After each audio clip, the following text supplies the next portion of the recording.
Okay. Okay. So sorry about that, man. I know. But I really appreciate you hanging in there. Hey, dude, I dig those kicks behind you. Whose are Yeah, you like those? those? Those are the I Gary think V I shoes. think I know those ones. Which ones are Yeah, those? those are the color wise. Are they the 004s? Yeah, they're the 004's limited edition 600 made, and I won the jackpot and got to see him do a conference 2 years ago in February. That's awesome. You know what? You got to admire what the guy's done. I mean, even if you don't No, necessarily agree with his content, and I don't necessarily consume it for his content as much as I consume it for his strategy. And the cool thing is the strategy, I'm always looking at the formats of what he's putting out there and how he's putting the information out there. And yep, it changes. I will take some cues from him because they've already invested so much time into figuring yep. out what formats work and what doesn't. For freshly brewed discussion on automotive sales and marketing, this is Coffee with Jason. The Coffee with Jason podcast is sponsored by Closer's Coffee. For that full-bodied, rich, sweet flavor with a bright acidity, drink Closer's Coffee, stay caffeinated, and keep on closing. Find out more at closerscoffee.ca. For everybody out there that don't know your background and how you kind of got to where you are right now, do you want to kind of give us that 2-minute origin story that, is Cory? Yeah. So I didn't grow up in the dealership world. This just kind of found me, which is probably the case for the vast majority of people. So Yeah. for me, the way I look at it is I've kind of got a fresh look from the outside looking in. I guess I first got into the industry at a truck center where I was a marketing coordinator. Worked there for about a year and a half, and I ended up coming over to a company called, at the time it was called Dealer Plus, which eventually became Tire Wizard. And essentially what it was a brand new startup.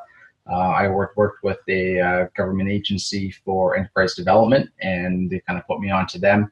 And what we developed was a online ordering tool or online quoting tool for dealerships to be able to quote tires. Because at the time, and I started them, I was pretty much employee number 3. Worked with them for 7 years, and there was no effective way for dealers to be able to quote tires. Sure. You had the parts manager who was able to do it, and maybe the parts advisors.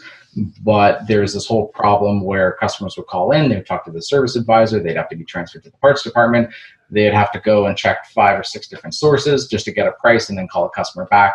Meanwhile, the customer would take that time, call Canadian Tire, Walmart, whoever else, and they'd get a quote right over the phone. So what the company did is we developed a web-based application where a customer could, or parts advisor, service advisor, basically anybody, could go in, see the price of the tires, see what they would quote it at, see all the stock availability. And, we grew that from when I started, there was 30 odd some dealers to just over about 1,500. And we ended up working with all the major OEMs. We did the Honda Tire tool, the Mazda Tire tool. We did all their bookings. So that's kind of how I got introduced into the whole dealership world. Nice. Was with this company, starting from the bottom and working my way up to national account manager, where I oversaw, Mercedes-Benz, Volkswagen, all the major OEMs.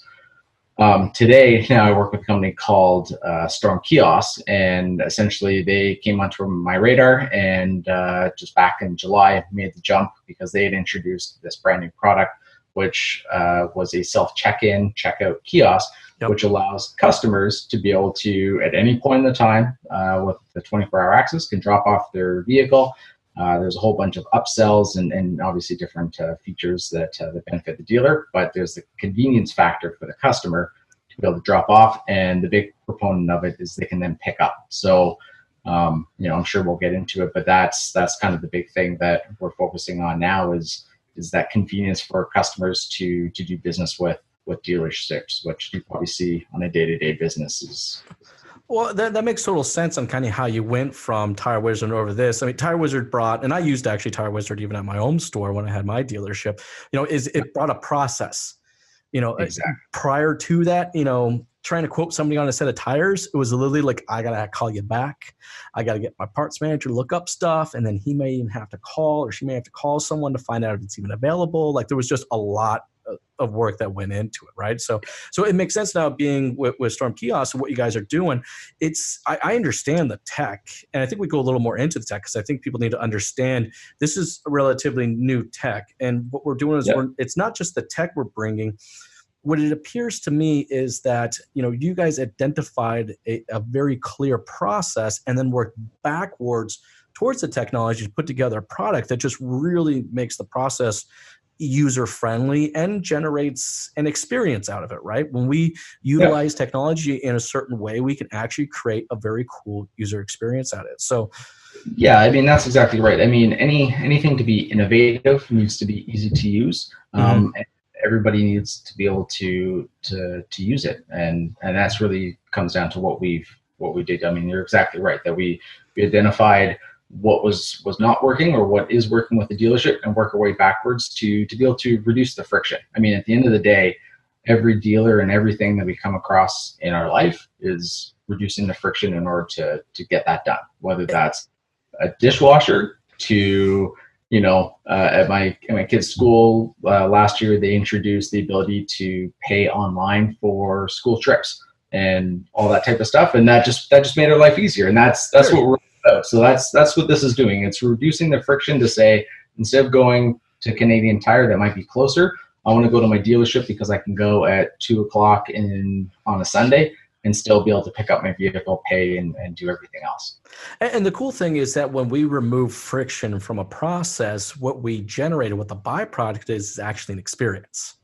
So everyone right now is talking about user experience, online and offline, and how we can we can generate a better user experience. When I see new tech like this, it reminds me a lot of why I've been talking to a lot of digital retailing companies. It's the same thing. It's an early piece of technology, but the people that really embrace the process, embrace the experience it brings to the customers is me being a marketing person. I see the branding opportunity in that.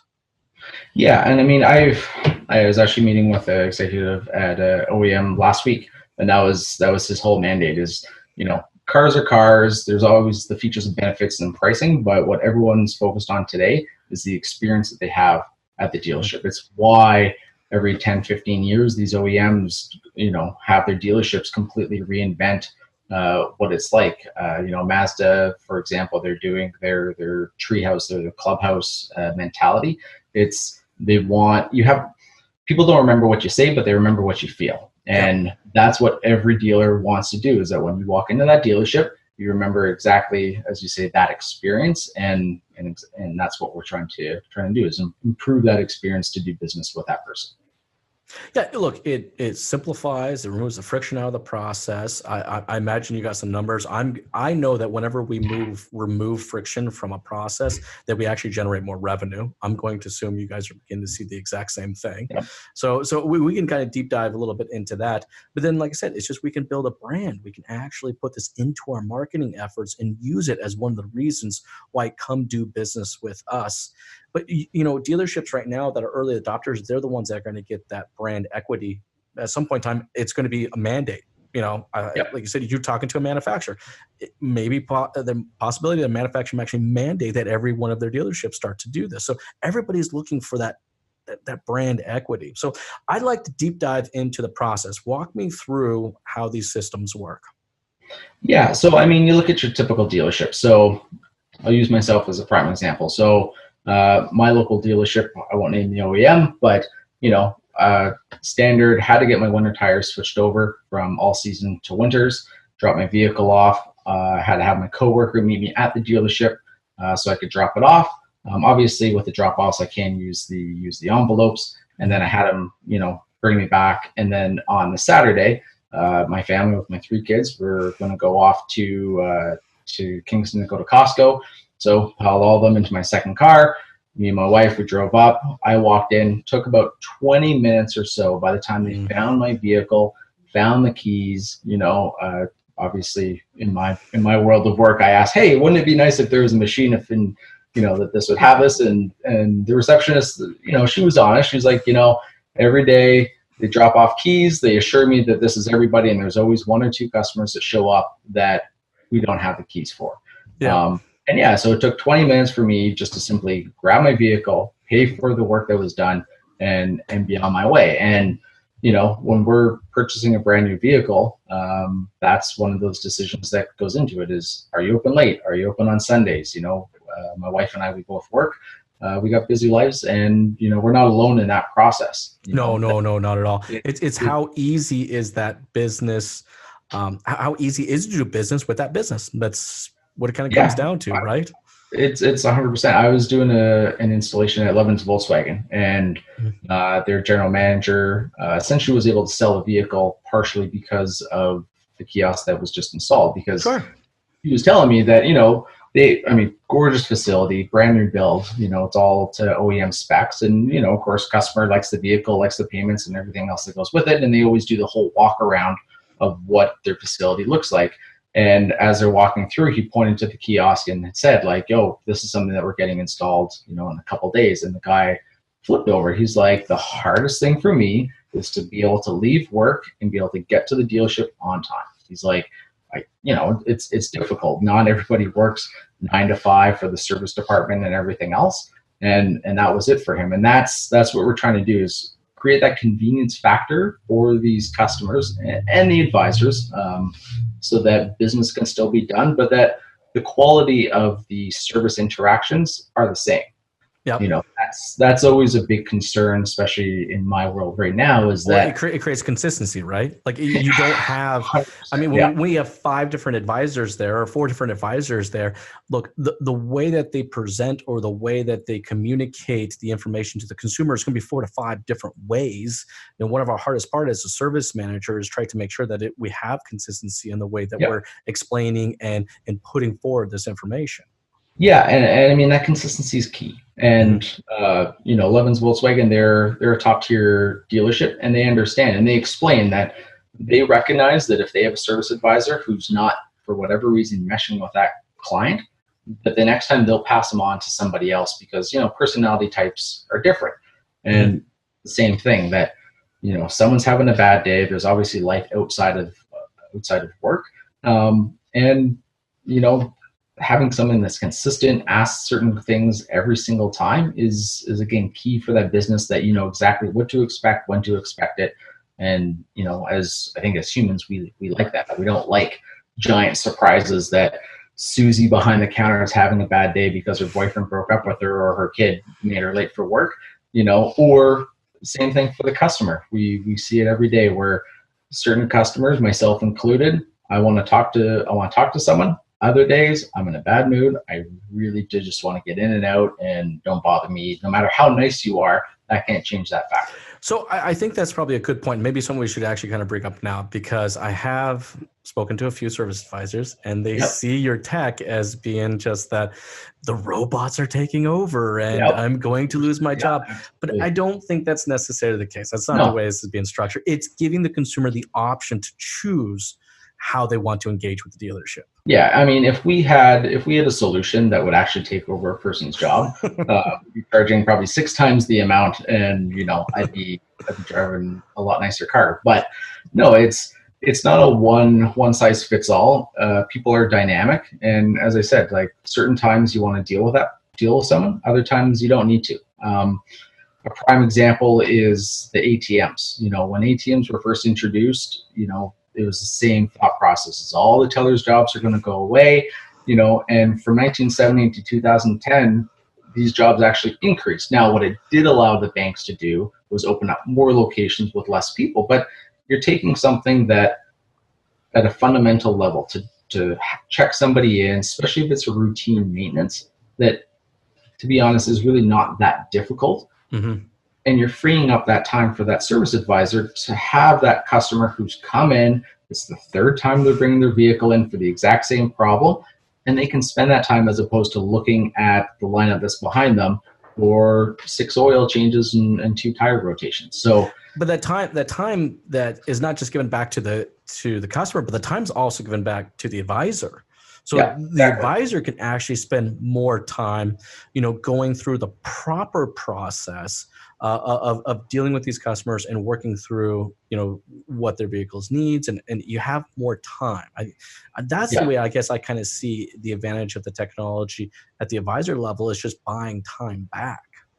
That's exactly right. I mean, for a customer to drop off, it takes roughly with our technology about 3 minutes, and to pick up it's probably about 2. The time it takes for a service advisor to do it is probably triple that. Now, that's not saying that that's wasted time or that they're slow. Obviously, there's communication and things back and forth, but there's still inefficiencies from handing the keys over to the valet to get the valet to go get the vehicle and bring it over. I mean, that time's not spent, really value add with that customer. It's getting around, how's the weather? You see Toronto lost tonight, those types of conversations. Meanwhile, the customer is looking at their watch going, I need to go pick up my kid before the daycare picks up and starts charging me $5 an hour or $5 a minute. So it's giving the time back to these advisors, and the advisors that see it understand it. I mean, the way advisors for the most part get paid is there's always that bonus on all the work that they take in. Every dealer that we've installed, as long as they're retrieving the keys and still processing and starting the work order, that advisor is still getting paid. So we have some superstars advisors who are actually making more money. I was going to ask you about that. Do you actually see that advisors, hours per work order actually increasing through utilizing this technology? Yeah, they are, because they're being able to utilize that instead of spending 15, 20 minutes on checking out 10 customers. They simply call them up. They confirm with them that, yes, I'm in a rush. I just want to check out this way. And then they can go and do that. And then they can call their customers for the next day and confirm their appointments. And then those customers are coming in. So, it's understandable. I mean, every time there's change, we don't necessarily like it. Sure. There's always this mentality of, I always look as it's like a superstar all of a sudden gets hired to your company. And it's like, hey, this thing's really great. And there's, of course, going to be this natural animosity towards it. But once you get to know them, once you understand that, hey, this person can't actually take over your job and is designed not to do that, well, then it starts working in your favor for sure. Well, and that the technology is actually here to assist. It's not here to replace. It's here to assist. So I'm curious. I don't know if you have the analytics or not, but what kind of increases are you guys seeing right now? Hours per work order. We don't have necessarily the hours per work order on calculating that. I mean, what we're seeing is that on average, the kiosk is handling about anywhere from 10 to 15 to upwards on 20% of the daily or monthly appointments that the advisors. Okay, so still not a lot, right? I mean, that's still. It's not. It's funny because like when I first started this and kind of made the switch, my initial thought was this is going to be something for GTA clients that are doing 3,000 appointments a month. These high moving dealers, and surprisingly, the vast majority, as it stands right now, are dealers who are much smaller. I mean, we have dealers in St. John's that are doing 300 appointments a month. But where they get the benefit is, in the middle of October, November, and April and May, when they're busy, instead of necessarily working overtime and having that huge lineup, this now offsets that. Yeah, that makes sense. And even in the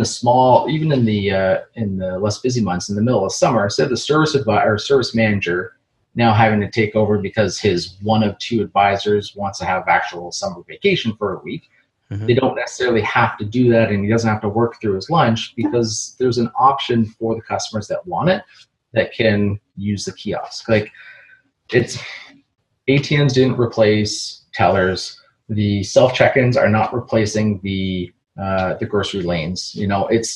These are things that are here to assist. I think the only type of technology that's really replaced maybe individuals is the computer that replaced the secretary, because the CEO now knows how to type and doesn't need somebody to do that. Like these are not job stealing things. And I mean, and that's fine. That's certain people's mentality. And I watch the comments on LinkedIn, and they get going, and that's what what though, let the haters be the haters. I still see that there's Now, I'm curious because I see the branding opportunity here, right? Which is Yeah. one of the reasons I wanted to reach out to you, because I wanted people to understand that this technology is not only beneficial to the dealership and to the process, but from the marketing side, is very beneficial for the branding side. Have you start to see dealerships actually use this in their branding efforts? Oh, 100%. Because I mean, what we've got dealers doing is this is a value add to their dealership. Mhm. No different than when they've started introducing, hey, we're now open till 9 o'clock at night, or we're now open on Saturdays. They've just incorporated this into their whole sales strategy. Davis GMC and Airdrie is a prime example where, they've got a really nice video, and that's what they're promoting is, hey, we are open late for your convenience.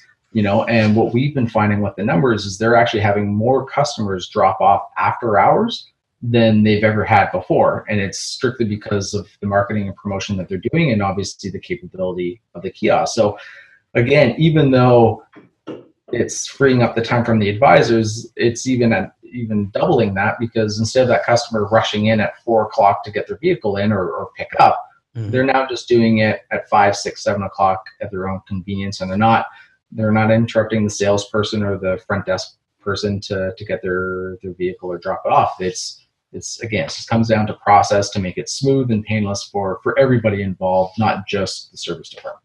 Well, whenever I see a customer-centric process or system out there that's like this, and it really is, you're putting the customer first, right? I don't think you guys probably necessarily went and built this technology in the benefit of the dealer, even though it does benefit the dealer. Really, the true benefit is right now still sitting with the customer. But by doing it for the customer, the dealership actually wins. Like you said, you had one dealership that actually made a sell partly due to the fact that they made this commitment to this technology that allows them to service their vehicle whenever the hell they feel like servicing their vehicle. They can drop it off when they need to, not when the dealership needs them to. Yeah, I mean, it's twofold. We really, how this started was recognizing that there was a need from a customer basis. But I mean, the company started with digital websites. That's how Storm Division started in 2011, was that. And then they branched off to do, sales kiosks, and, where you do something typical that you'd see at a casino or a hotel, where you can, basically check in and rate certain services. And dealers were the ones that would come to us saying, how can we do this for maybe our service department so that we can improve our check-in process? And of course, we all looked internally of all the struggles that we had and said, I think this is really something that's here, because again, it's, why am I waiting 10, sometimes 20 minutes at some dealerships, and they've admitted in the busy tire season, and BMW dealer, and they're like, our customers are waiting 20 minutes just to drop their keys off. Or, I mean, you hear the nightmares where 10 o'clock in the morning, customer dropped off using the night box. Of course, nobody checks it after 7 a.m. and then shows up at 4 o'clock and their keys are still sitting there. So, it was kind of a combination of all these things of, how can we improve the overall customer experience, and again, give value to the dealers that they see that they want to invest in a technology like this. So now, from the dealer's perspective, what kind of analytics can we expect from utilizing your guys' system? Like, what kind of audience information do we get? Well, I mean, as you mentioned, it comes down to consistency. So, again, I dropped my Subaru off today because it was on for a recall, and I forgot to ask for car detailing. My car's starting to smell because, all the wet weather is starting to melt. And, the service advisor forgot to ask. It's not their fault. I'm sure they had good intentions. Whereas our kiosk ensures that every single time you get the same experience all the time. So, I mean, right now our upsells are generating on average across North America at 48%. So about half of customers. Wow. Yeah. And you know what? This is not new. It's basic business. It's the way I compare it is it's the chocolate bars next to the cashier. You're dropping off your vehicle. You're not asking the person, hey, do you want this $450 full override? Because of course they're going to say no. But it's, do you want this $79.99 car detailing service for your vehicle? It's the would you like fries with that concept. Exactly. That's exactly right. And I mean, so yeah, we're at about 48% on the upsells. And then another key feature with ours is vehicle appraisals. So Oh, every okay. time a customer drops off their vehicle, depending on the mileage, and we're building a new feature where it's actually going to take into account where a dealer can request certain year, make, and model. Because if you're a Honda dealer, maybe 2017 or 2016 Honda Civics are prime on your used car lot. So every time those vehicles come in, it asks the customer, would you like to get your vehicle appraised? One of our owners, Nathan, has a great story where his brother-in-law is an executive at TELUS, dropped his vehicle off at his Hyundai dealership. It got serviced. Of course, he had to rush out and do all that type of stuff. Of course. Picked it up, and 2 days later, the sales guy calls him and says, hey, you've had this vehicle for 6-7 years. We'd love to get it appraised so that we can, maybe get you onto a new one. And he's like, why didn't you do this when I was at your dealership? Like, I'm not going to leave work to drop it off for you. No, not at all. And again, you can't fault the service advisors to take the time to necessarily ask those questions, because they're staring at a long line and they're just trying to get through, what they have to get through that morning. So again, it comes down to that consistency. So, if we can go to a dealer and say, listen, 22% on average, our customers are going to say yes to that appraisal. That's a new vehicle lead. That's huge. Now, is that actually a number? Just out of curiosity. That's is it? Yes, yeah. So our one dealer in New Brunswick, St. John's Volkswagen, they did a huge push where they had all their advisors, regardless if the customer, if they had the time, they said, no, let us show you this new technology we want to do. They had 18 new vehicle leads that month for customers that are customers that are in the dealership.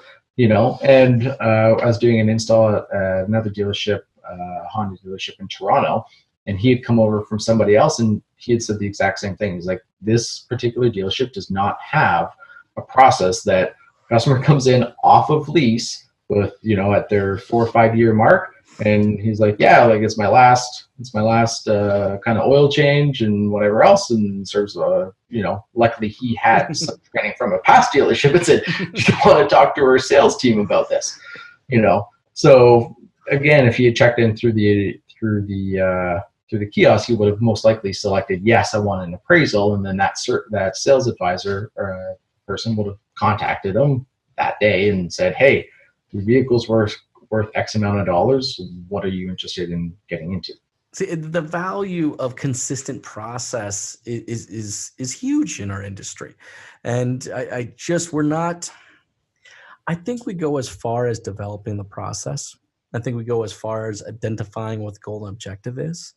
But then our ability to kind of create that consistent routine is where we start to fall off, right? It's no different than, I'm trying to lose 10 or 15 pounds. If I don't create the routine to do these activities on a regular basis, I'm never going to meet my goal and objective. And it's no different for the service department. If their goal and objective is an increase in their CP, hours per work order, of a 20 to 30% increase, which, right now dealerships need to be looking at any opportunity to be increasing profitability. Look, a lot of manufacturers are claiming pretty, flat numbers this year. So any place that we can increase that, we do that. But I think the best place that we can do that is consistency in these processes that we know really effectively do work and can generate additional revenue. Yeah, I mean, implementation is key. It's something that I've essentially lived and died on in the last 10 years of my career. Is you can joke about salespeople that they get you in and then they just kind of leave, but implementation is key. You can have the best processes, but you need that follow up, and you need somebody there and a team behind you that can make sure that whatever you planned out gets done. And that's difficult in any organization, any industry. Sure. The auto world's no different. That you have a superstar service manager who says, this is exactly how we're going to do it. And then he goes off to another meeting and he's got a D-rated employee that just doesn't get it. Well, if there's nobody there to help that person go along, then, all plans are off. So, that's what we do, I think, really well, is we make sure that when we put this into the dealership, we give them all of the information and we stay on top of them to make that change and make it effective. Because again, if we just put it in here and never called them, they'd be calling us back saying, yeah, nobody uses this, and that'd be it. So, well, like I said, I'm super excited for the product. I really am. In fact, actually, I have 1 or 2 clients that are actually currently doing an install with you guys right now. And from the marketing perspective, we spend a fair amount of time developing out marketing messages for the service department. And we struggle, we might run a spring special or a fall special or summer special or something along that line. So we'll create all the creative for it, identify the audiences that we think are going to be relevant for the message, market the crap out of it. But then the dealership level happens.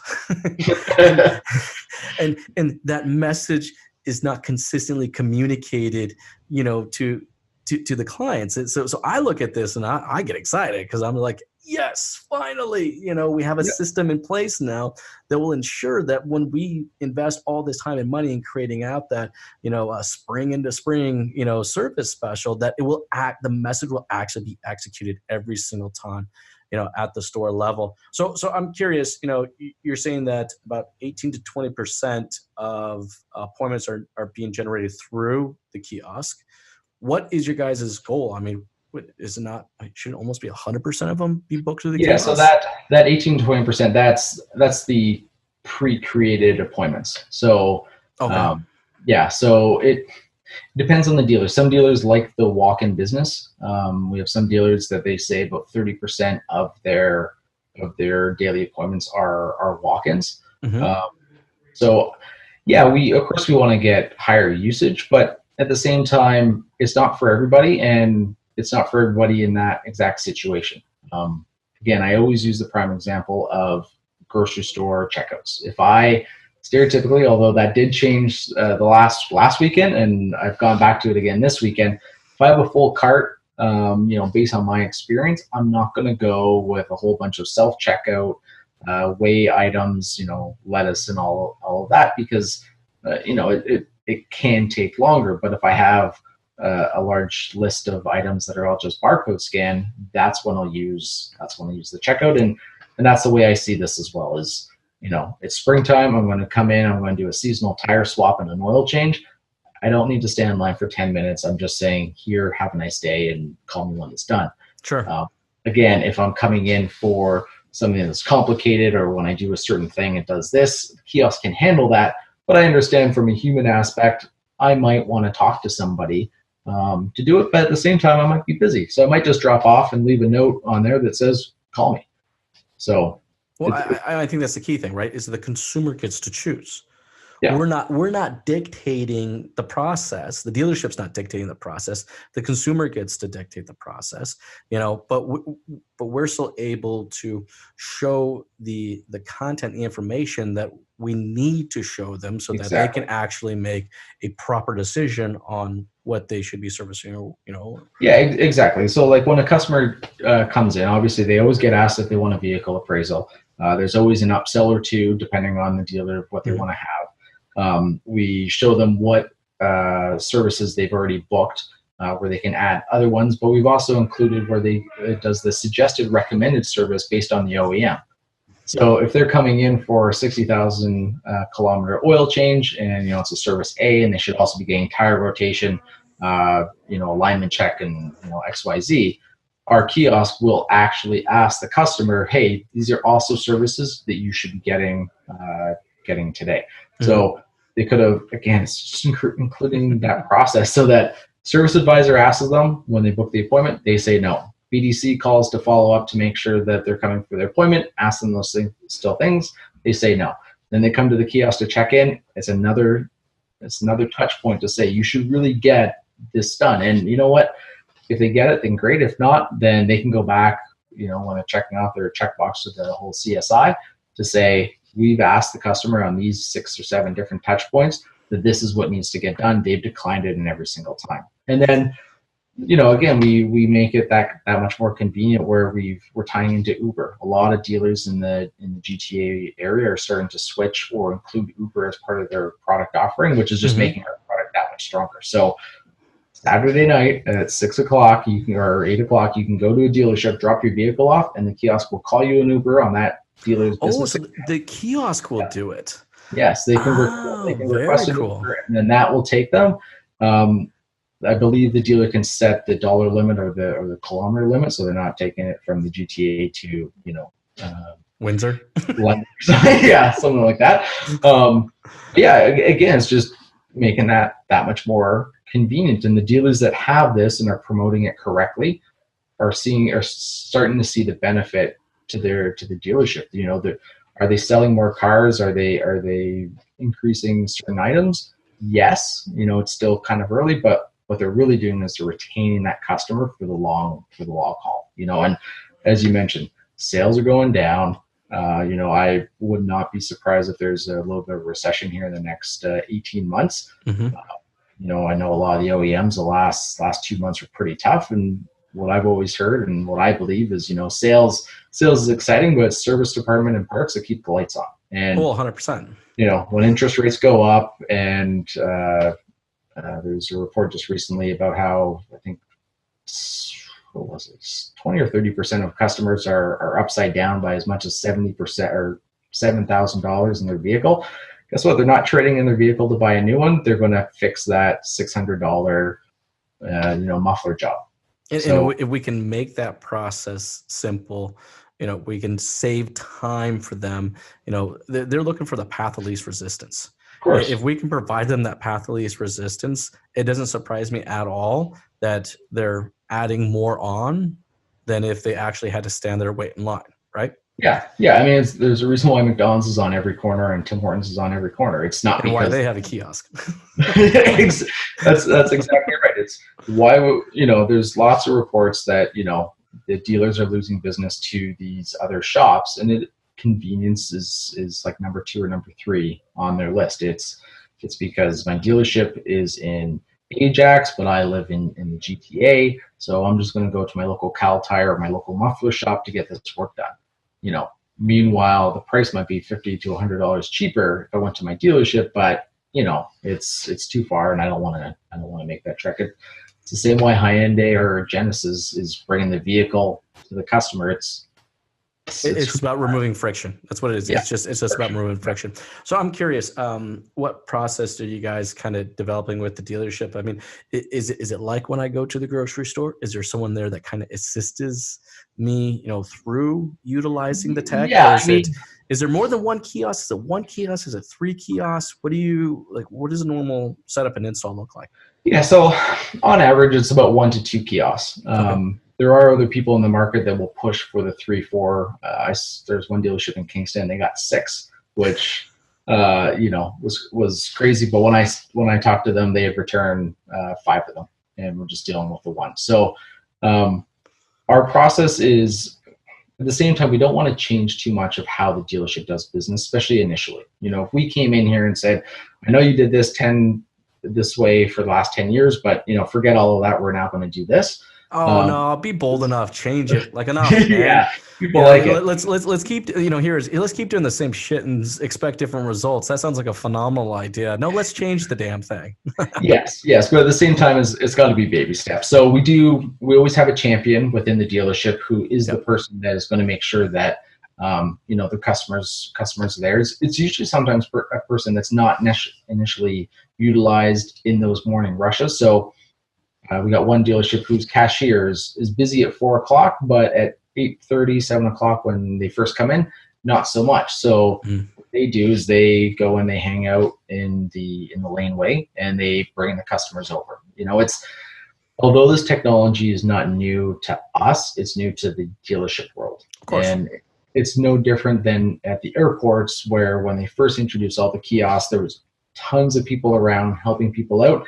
Now there's nobody. And that's essentially what we're envisioning is going to happen is, to start, we have a cashier, we have a valet people that, just direct customers over. Our kiosk sends text and email messages to customers prior to their appointment to let them know when their appointment is, as well as to promote the kiosk itself. Mm-hmm. And that's what's going to be with time is the more and more customers use this and realize that that's there, then, the less likely they will, or the more likely, I guess, they will use our kiosk in the future, again, depending on their situation of what they're doing. Now, how long have you guys been actively installing here in Canada? Yeah, so I mean, the company Storm Division has been around since 2011 doing websites. Mm-hmm.